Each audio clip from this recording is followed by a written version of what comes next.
ओम नमो भगवते वासुदेवाय। ओम नमो भगवते वासुदेवाय। ओम नमो भगवते वासुदेवाय। ओम अज्ञानतिमिरान्धस्य ज्ञानाञ्जनशलाकया चक्षुरुन्मिलितं येन तस्मै श्रीगुरवे नमः। चैतन्यमनोभीष्टं स्थापितं येन भूतले स्वयं रूपकदा मह्यं ददाति स्वपदान्तिकं। वन्देऽहं श्रीगुरो श्रीयुतपदकमलं श्रीगुरून् वैष्णवांश्च श्रीरूपं साग्रजातं सगणरघुनाथान्वितं तं सजीवं साद्वैतं सावधूतं परिजनसहितं कृष्णचैतन्यदेवं श्री राधा कृष्णपादान् सगणललिता श्रीविशाखान्वितांश्च हे कृष्णकरुणा सिन्धु दीनबन्धो जगत्पते गोपेश गोपिकान्त राधाकान्त नमोऽस्तुते सप्तकाञ्चन गौराङ्गी राधे वृन्दावनेश्वरी वृषभानुसुते देवी प्रणमामि हरिप्रिये वाञ्छाकल्पतरुभ्यश्च कृपा सिन्धुभ्येव च पतितानां पावनेभ्यो वैष्णवेभ्यो नमो नमः। जय श्री कृष्ण चैतन्य प्रभु नित्यानंद श्री अद्वैत गदाधर शिवासादि गौर भक्तवृंद हरे कृष्ण कृष्ण कृष्ण हरे हरे हरे राम राम राम हरे हरे।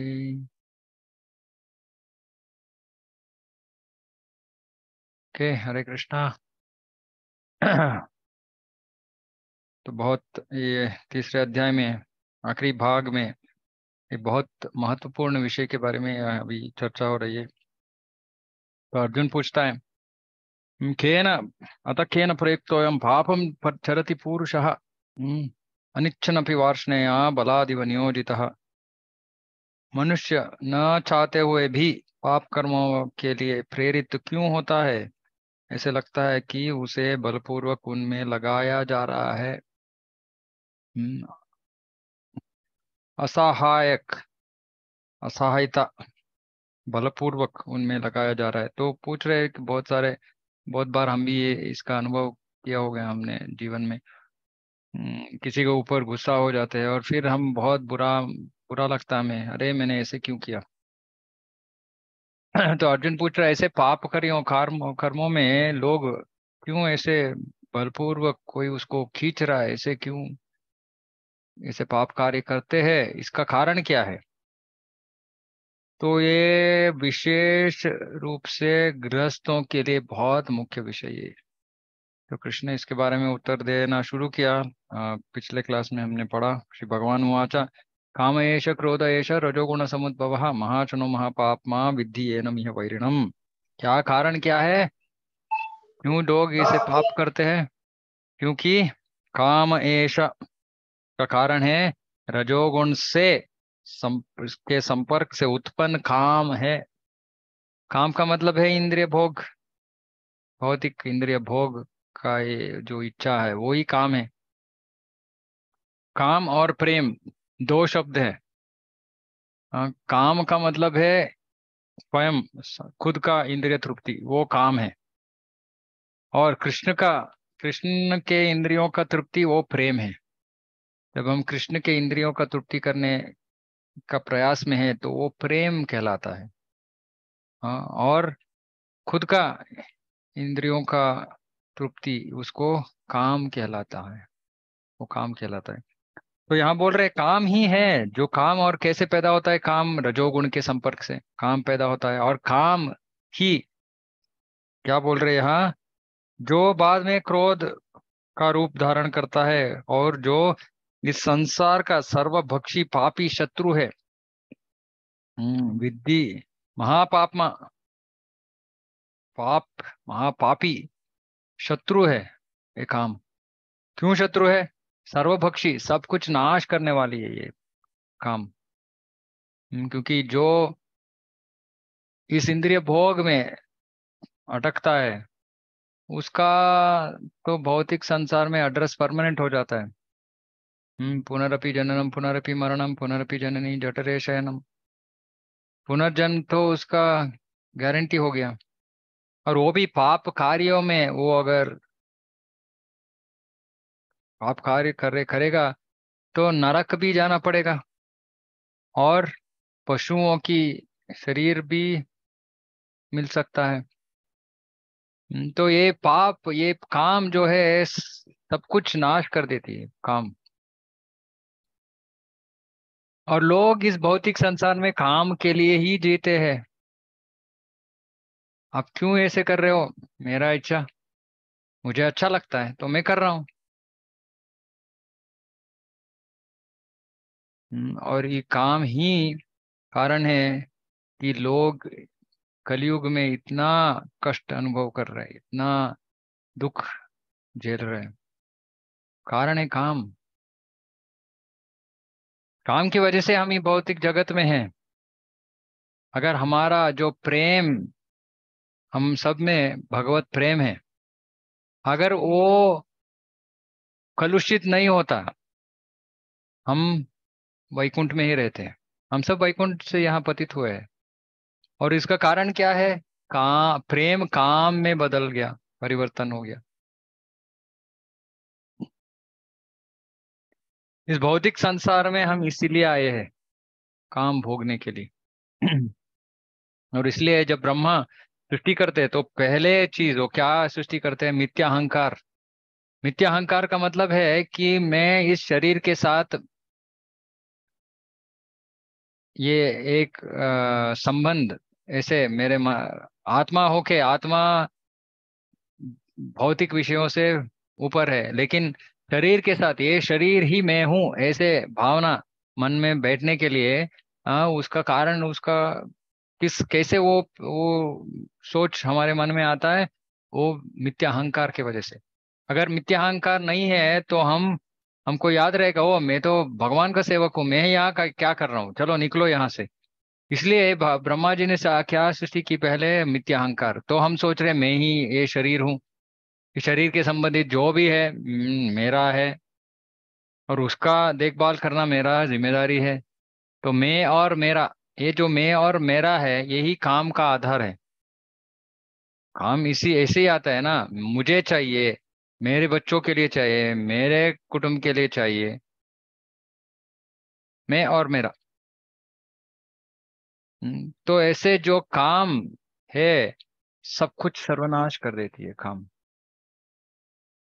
तो कृष्ण ने एक ही श्लोक में बता दिया है, शत्रु है सर्वभक्षी पापी शत्रु है काम।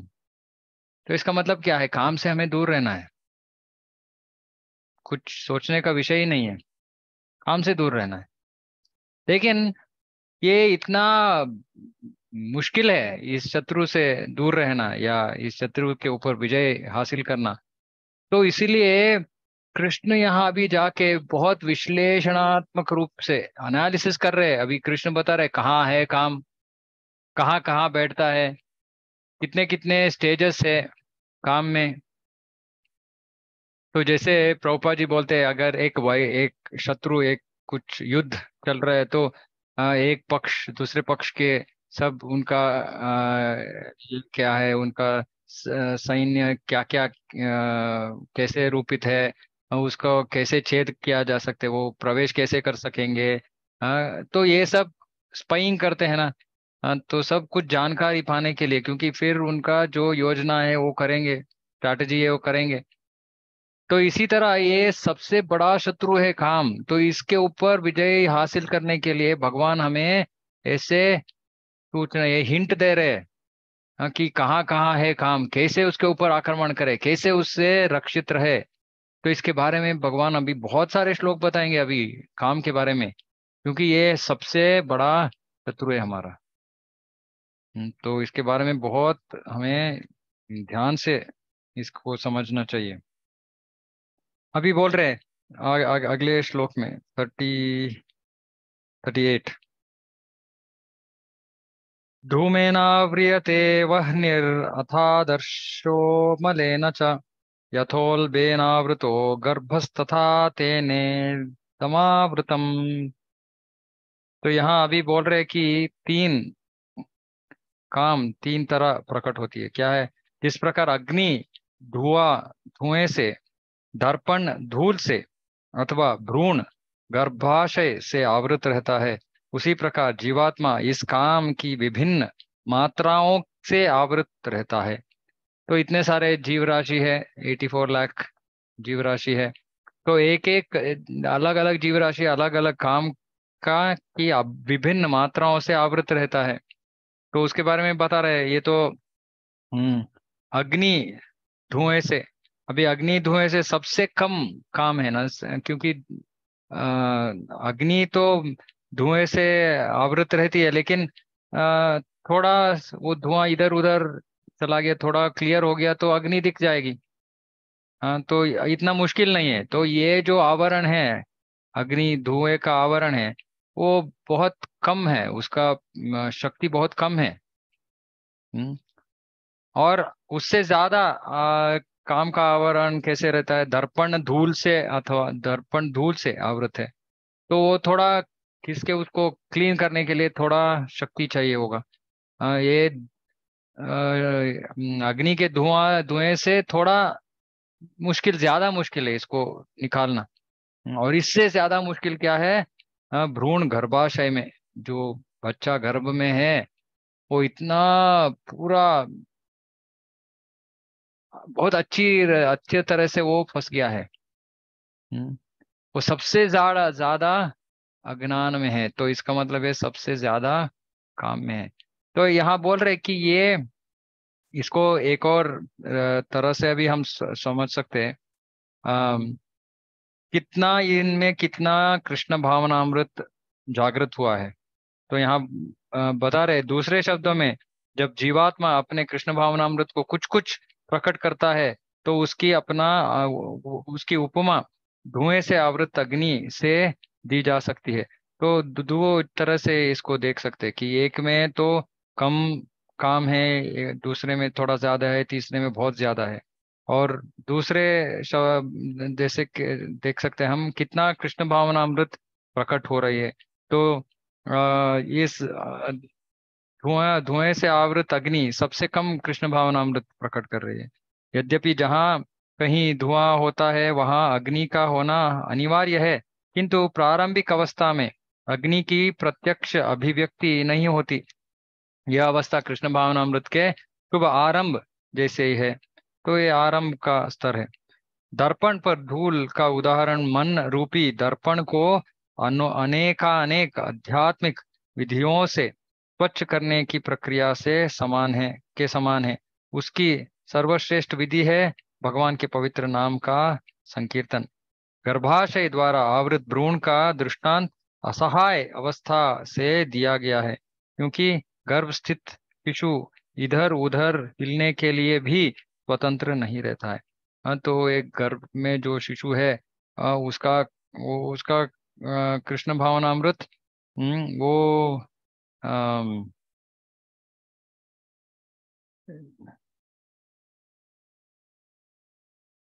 तो यहाँ बोल रहे थे कि पहले जो अग्नि का है वो सबसे कम है, थोड़ा और ज्यादा है दर्पण पर धूल, और सबसे ज्यादा कृष्ण भावनामृत है। जैसे कि ये तुलना किया जा रहा है। लेकिन हमको क्या समझना है कि तीन ऐसे आ, मात्राओं से हम आवृत हो सकते हैं। कम, किसी में कम काम है, किसी में उससे ज्यादा है, किसी और में बहुत ज्यादा है। हाँ, लेकिन काम तो हर जीव में है ही, नहीं तो वो इस भौतिक संसार में आता ही नहीं। मैंने वो बताया ना कि काम है का मतलब क्या है, कि भगवान से दूर रहकर अपना जो इंद्रिय भोग है उसको पाने की प्रयास करना। हाँ, तो हर जीव में काम है, लेकिन कितना प्रमाण में है, वही प्रश्न है। हाँ, और जिसमें ज्यादा है वो ज्यादा अटक जाता है। तो हम जब रजोगुण तमोगुण और सत्वगुण के बारे में सोचते हैं, तो ये भी है कि सत्वगुण में जो है उसका काम थोड़ा कम है, उससे ज्यादा रजोगुण, उससे और ज्यादा तमोगुण में जो व्यक्ति है। तो इसलिए कृष्ण बोलते हैं कि त्रैगुण्य विश्व वेदा निस्त्रैगुण्य भवार्जुन। हम्म, तीन गुणों से ऊपर उठना है, लेकिन पहले जो तमोगुण में है उसे रजोगुण में आना पड़ेगा। रजोगुण में जो है उसको सत्वगुण में आना पड़ेगा। और फिर जब सत्वगुण में आता है व्यक्ति, तो उसका काम सबसे कम रहता है। तो उसको प्रेम का जो परिभाषा है वो समझ सकता है वो। हाँ, और धीरे धीरे वो तीन गुणों से ऊपर उठ सकता है, उसका वो स्तर को वो विशुद्ध सत्व बोलते हैं। तो हमारा जीवन का ध्येय क्या है, ये तीन गुणों से ऊपर उठना। और ऊपर उठने के लिए और इस काम को नियंत्रित करने के लिए या उसके ऊपर विजय हासिल करने के लिए, कृष्ण आखिर श्लोक में बताते हैं इस अध्याय में कि एक ही है, ये काम को नियंत्रण करने के लिए या उसका ऊपर विजय हासिल करने के लिए मन बहुत प्रबल होना चाहिए। और मन को कैसे प्रबल किया जाए, हरे कृष्ण महामंत्र से। इसको आध्यात्मिक शक्ति बोलते हैं, इसके बारे में हम बाद में सुनेंगे। अगले श्लोक। आवृतम ज्ञानमेतेन अज्ञानिनो नित्यवैरिणा कामरूपेण कौन्तेय दुष्पूरेण अनलेन च। इस प्रकार ज्ञानमय जीवात्मा, अभी देखिए ये तो जीवात्मा है जो हम हैं, जीवात्मा आत्मा ज्ञानमय है क्योंकि हम सच्चिदानंद विग्रह कृष्ण के अंश है। और कृष्ण है सत्य चित आनंद। सत्य का मतलब है सनातन, शाश्वत। और चित्त का मतलब है ज्ञानमय। और आनंद आनंदमय। तो ये ज्ञानमय जीवात्मा है तो ये अज्ञान में फंस गया है। जो अज्ञानी है वो अज्ञान से बंधित है, जीवात्मा। तो यहाँ बता रहे जो ये ज्ञानमय जीवात्मा की शुद्ध चेतना, चेतनात्मा का जो आत्मा है उसका चेतना है शुद्ध है, का चेतना शुद्ध है। मूल रूप से वो शुद्ध चेतना है। लेकिन ज्ञानमय जीवात्मा की शुद्ध चेतना उसके काम रूपी नित्य शत्रु से ढकी रहती है, आवृत हो गई है परमानेंटली। अभी के लिए परमानेंटली का मतलब है पूरा परमानेंटली नहीं है, जितना हम चाहते हैं उतना। हम्म, वो ढक गया है अभी। क्यों? हम ये काम में फंस गए हैं। काम पाने में, हमारा जो इंद्रिय भोग है उसमें, उसको पाने में हम फंस गए हैं। तो उतना हमारा जो शुद्ध चेतना है वो आवृत हो गई है, जो कभी भी तुष्ट नहीं होता है। ये बहुत मुख्य चीज है। ये जो काम है वो कभी भी तुष्ट होती नहीं है, तुष्ट होता नहीं है। और अग्नि के समान जलता रहता है। काम अग्नि के समान जलता रहता है। तो यहाँ ये मैं तात्पर्य पढ़ रहा हूँ, बहुत अद्भुत तात्पर्य है। प्रभुपाद जी बता रहे हैं, मनुस्मृति में कहा गया है कि कितना भी विषय भोग क्यों ना किया जाए, काम की तृप्ति नहीं होती। जिस प्रकार की निरंतर ईंधन डालने से अग्नि कभी नहीं बुझती। अभी लोग भक्ति में आते हैं और उनका जो इंद्रिय भोगों का भोग करने का जो इच्छा है, इधर उधर बाहर जाने का, खाने का, पीने का, ये सब जारी रखते हैं वो। और सोचते हैं ठीक है बाद में कभी भी ये तो बंद हो जाएगा। नहीं, प्रभुपाद जी आप बोल रहे हैं, नहीं बंद होगा। जैसे एक अग्नि के ऊपर अगर हम ईंधन डालेंगे, घी डालेंगे तो क्या होगा? और ज्यादा जोर से अग्नि चमकेगी। हाँ, वो कम नहीं होगा ना, ईंधन डालने से वो बुझेगी नहीं ना। हाँ, बुझती नहीं। तो ऐसे ही जब हम हमारे कामों को, काम जो है हमारे मन में, उसको पूर्ण करने की प्रयास में हम अगर प्रयास कर रहे हैं तो उससे काम कभी भी कम नहीं होगा, सिर्फ बढ़ेगा वो, सिर्फ बढ़ता रहेगा। तो हमको क्या करना है? इसलिए शास्त्रों में, शास्त्र ने हमको क्या दिया है? चार नियंत्रक तत्व दिया है। ये तो जिसको कृष्ण को पाने का इच्छा है वो तो इस चार नियमों का उल्लंघन नहीं कर सकता, क्योंकि ये चार नियम तो अधर्म के स्तंभ है। हम्म, मांसभक्षण, द्यूत, मद्यपान और व्यभिचार, अनैतिक संबंध। ये चारों का उद्देश्य क्या है? ये चार नियमों का उद्देश्य क्या है? इंद्रिय भोग, काम को छोड़ना। अभी इसके बारे में प्रभुपाद जी यहाँ बता रहे हैं, भौतिक जगत में समस्त कार्यकलापों को, कार्यकलापों का केंद्र बिंदु मैथुन काम सुख है। अभी ये जो हम बहुत सारे भक्त यहाँ गृहस्थ आश्रम में हैं, तो हमारे लिए बहुत बहुत मुख्य है। लोग इसको इस्कॉन में ठीक से समझते नहीं है, और कि इसकी वजह से वो गंभीर रूप से प्रगति नहीं कर सकते, प्रगति नहीं करते इसके वजह वजह से। कार्य सब, ये समस्त भौतिक जगत में समस्त कार्यकलापों का केंद्र बिंदु मैथुन है। अतः इस जगत को मैथुन्य आगार या विषयी जीवन की हथकड़ियां कहा गया है। मैथुन्य आकार। हम्म, तो ये जो विवाह का एक पवित्र बंधन है, वो पशुओं के जैसा ऐसे मैथुन में करने के लिए नहीं है ये। उसका एक ही उद्देश्य है कि अगर कोई आत्मा इस भौतिक संसार में आना है तो उसको एक रूप देना पड़ेगा, और वो अगर मनुष्य रूप धारण करने के लिए तैयार है, ऐसे कर्म है उसका, तो उसको आने के लिए मार्ग एक ही है कि एक पति और पत्नी बच्चों को पैदा करें। और यही एक ही मार्ग है जब एक आत्मा इस भौतिक संसार में आ सकता है। तो इसका एक ही उद्देश्य है, आत्मा को शरीर देने का एक प्रक्रिया है, भगवान ने दिया गया है। और इसका उद्देश्य इंद्रिय भोग नहीं है, वो पशुओं का है इंद्रिय भोग। तो इस ये जो काम सुख है, मैथुन क्रिया, लोग इसको एक मनोरंजन या इसको इंद्रिय भोग की तरह देख रहे हैं। कल लास्ट वीक कोई आके मुझसे मिलने के लिए आए थे और बोल रहे थे कि शादी है। तो मैंने पहले ही बोल दिया, अरे बाबा, ये फर्स्ट नाइट इसका, ये हमारा शास्त्र नहीं है, ये पाश्चात्य लोगों का है और ये पशु संस्कृति है। हमको ये सब इसको नहीं करना है। हम और हमको क्या करना है, हमको गर्भधान संस्कार करना है। तो इसके बारे में थोड़ा सोचिए, क्योंकि इसके द्वारा तुम्हारे घर में भगवान का भक्त आ जाएगा। तो ये सब जो है हमने क्या कहाँ से सीखा ये सब? पहले तो ये कुछ नहीं था, ये सब कुछ भी नहीं था। ये सब ये जो ब्रिटिशर्स आए हैं भारत में, सब उनसे सीखा हमने। सब घटिया संस्कृति, संस्कृति नहीं है, घटिया जो उनका आचरण है। तो ये इंद्रिय भोग का विषय बन गया है।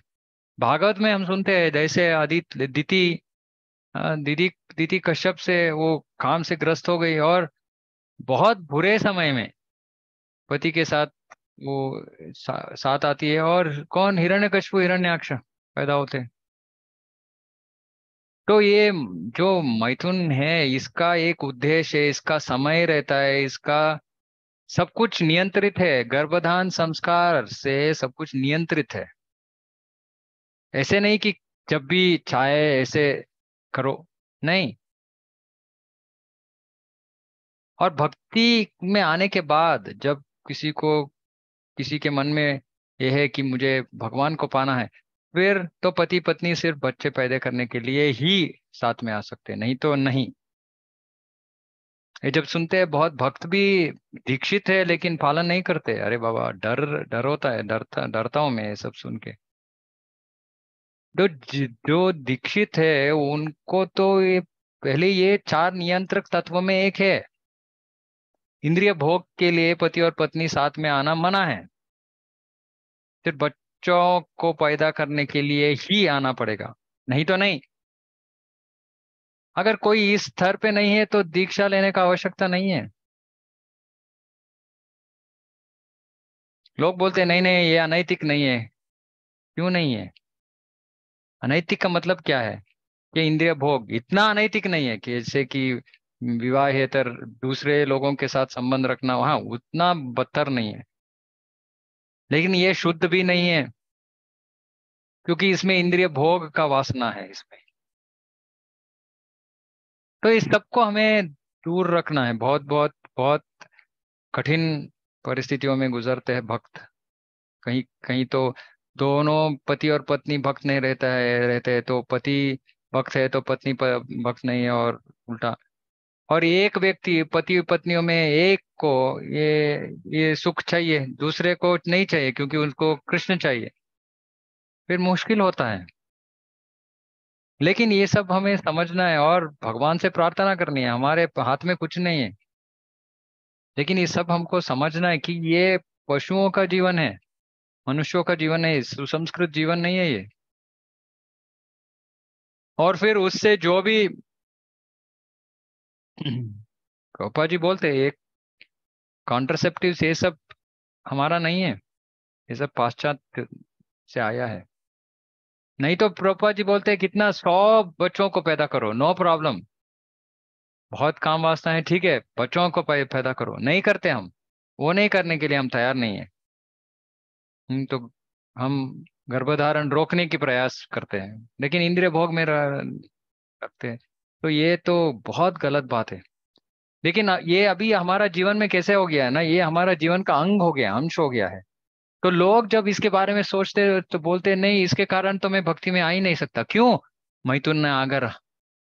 इसलिए प्रभुपा जी आप बोल रहे हैं ये इतना हमको जैसे हथकड़ी जैसे है ये, कैसे हम बंधित हो गए यहाँ कि भगवान कृष्ण को पाने के लिए भी इसको छोड़ने के लिए हम तैयार नहीं है।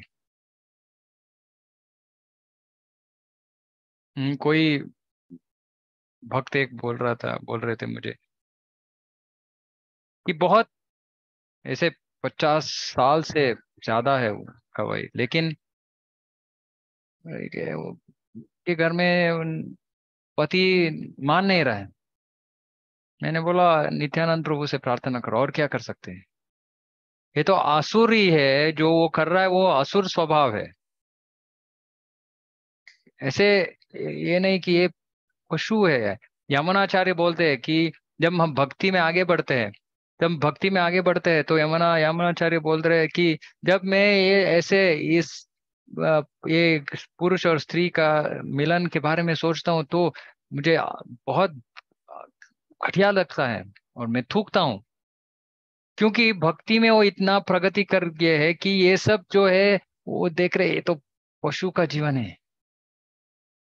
ऐसे इस सीजन में, हाँ, हमारे रास्ते में बहुत सारे कुत्ते हैं, तो इनका समय है ये मैथुन का।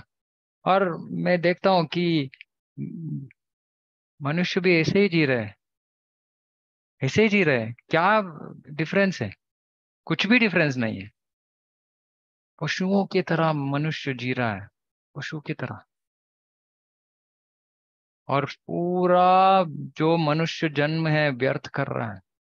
क्यों? मैथुन या आगारा ऐसे, ये मैथुन से बंधित एक सामान्य बंदी गृह में अपराधियों को छड़ों के भीतर रखा जाता है। इसी प्रकार जो अपराधी भगवान के नियमों की अवज्ञा करते हैं, वे मैथुन जीवन द्वारा बंदी बनाए जाते हैं। देखिए, इतना क्लियरली बोल रहे प्रभुपाद जी। जिसने भगवान के नियमों का अवज्ञा किया करता है, उनको क्या किया जाता है उनसे? उनको ये मैथुन जीवन द्वारा बंदी बनाए जाते हैं। इंद्रिय तृप्ति के आधार पर भौतिक सभ्यता की प्रगति का अर्थ है इस जगत में जीवात्मा का बंधन अवधि को बढ़ाना। भौतिक सभ्यता, हम इसका मतलब है ऐसे हम जिएंगे जिएंगे नहीं तो संसार हमें स्वीकार करेगा नहीं, और उसका उससे क्या होगा, हमारा परिणाम क्या होगा? भौतिक बंधन। भौतिक बंधन का अवधि बढ़ा रहे हैं हम। अतः यह काम अज्ञान का प्रतीक है, काम अज्ञान का प्रतीक है, जिसके द्वारा जीवात्मा को इस संसार में रखा जाता है। ऐसे हथकड़ी है जो दिखती भी नहीं, और लोग बहुत खुशी खुशी पहनते हैं इस हथकड़ी को। इंद्रिय तृप्ति का भोग करते समय हो सकता है कि कुछ प्रसन्नता की अनुभूति हो। हाँ, ये भी अच्छा है। कुछ प्रसन्नता की अनुभूति हो सकता है, हाँ, कुछ कुछ प्रसन्नता की। किंतु यह प्रसन्नता की अनुभूति ही इंद्रिय भोक्ता का चरम शत्रु है, क्योंकि बंधन का कारण है। फिर भी फिर से जन्म लेंगे, फिर से जन्म, फिर से मरण, चलती रहती है, चलती रहेगी ये। ये मामा अभी के साथ ही रहता है सब। कौन? तो वे बोल रहे हैं यहाँ कि ये इंद्रिय भोक्ता का चरम शत्रु है, तो ये काम से दूर रहना है। एक तो सामान्य इंद्रिय भोग काम, और एक है मैथुन, यह इंद्रिय, ये काम सुख। एक्चुअली भागवत में बोलते हैं कि ये जो इसमें जो सुख है वो भगवान ने दिया गया है, भगवान ने दिया है ये। ये नहीं होता तो लोग इतना इसमें अटकते नहीं। लेकिन जो इसको देख सकता है, उसको जान सकता है और इसके ऊपर उठ सकता है, कि बोलता है कि नहीं, ये नहीं है, ये मेरे जीवन का उद्देश्य है, नहीं है। मेरा जीवन का उद्देश्य है कृष्ण को पाना। और कृष्ण को पाने के लिए ये तो बीच में बहुत बड़ा रुकावट है, बहुत बड़ा रुकावट है काम। तो इसलिए कृष्ण अभी बहुत सारे बात बताएंगे अभी आगे जाके। अभी तो हम यही समाप्त करेंगे, लेकिन आगे जाके कृष्ण बोल रहे कि कहाँ कहाँ है काम, कहाँ मिलेगा, कहाँ उसके ऊपर आक्रमण करना है, कैसे आक्रमण करना है, इस सब के बारे में बताएंगे आगे जाके। हाँ, तो कृपया आपके पास ये श्रीमद् भगवत गीता यथारूप है तो कृपा करके प्रभुपाद जी के तात्पर्यों को पढ़े। क्योंकि अगर हम हमें ये जो श्लोक है ये ठीक से समझ में आ गया ना, तो हम भगवत धाम इस जन्म में गारंटी जाएंगे। क्योंकि यही है मैथुन यागर, यही है हमारे हथकड़ी, भोग। क्योंकि ब्रह्मचारी, वानप्रस्थ और सन्यासी के जीवन में भोग का प्रश्न ही नहीं है। प्रश्न है तो सिर्फ गृहस्थ जीवन में। तो गृहस्थों को इसके बारे में बहुत जागृत रहना चाहिए। तो इसको और गौर से थोड़ा पढ़िए, ये मेरा रिक्वेस्ट है। किसी का कुछ प्रश्न है तो मैं उत्तर देने का प्रयास कर सकता हूँ। हरे कृष्ण।